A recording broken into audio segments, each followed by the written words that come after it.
He says the rhetoric about the Ukraine conflict is out of control.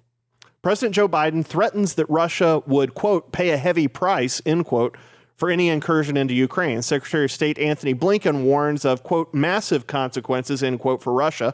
Senator Roger Wicker, a Republican from Mississippi, told Fox News' Neil Cavuto, quote, we don't rule out first-use nuclear action, end quote. A staggeringly idiotic comment. Those are my words, not Flynn's. First-use nuclear action rhetoric is not only extremely dangerous, but these types of nonsensical remarks also threaten the stability of the entire world. That's Flynn speaking.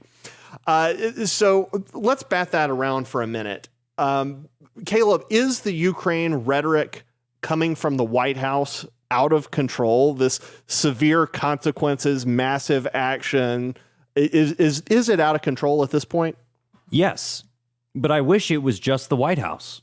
We have people that are talking irresponsibly about this topic all over the place. And I think when we start to think about these heavy words that you use, like nuclear weapons and all-out war and, you know, attacking like hot war with the Russians, I think what Flynn is doing with this piece, and I think something that we all need to do as we start talking about this and thinking about this, is how can we have a common sense conversation about what's happening and what are the real risks that are associated with this type of situation.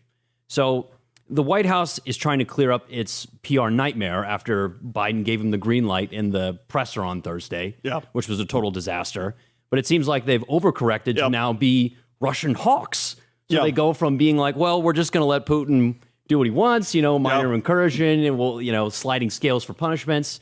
And now they're talking like they're, you know, 1950s in the Eisenhower administration, you know, where we got B-52s over the Arctic Circle waiting to attack the Russians. Well, I think it was maybe you, I think it was you who made the point earlier today in the pre-show meeting that the same people are in charge now who are in charge for Georgia. Yeah. Back, what was that now, 13, 14 years ago? Biden was vice president. The Russians were rolling into Georgia, and nobody did anything. At the same, and a little bit later, you have Obama and his red line with Syria, which the Syrians crossed. Obama did nothing. Yeah, put his head in the sand. So put his head in the sand. So I think it's wise for us to consider whether or not we want to get involved in other countries' affairs, and we'll talk about that in a little bit.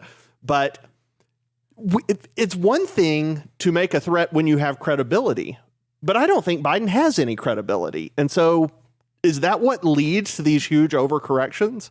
Absolutely.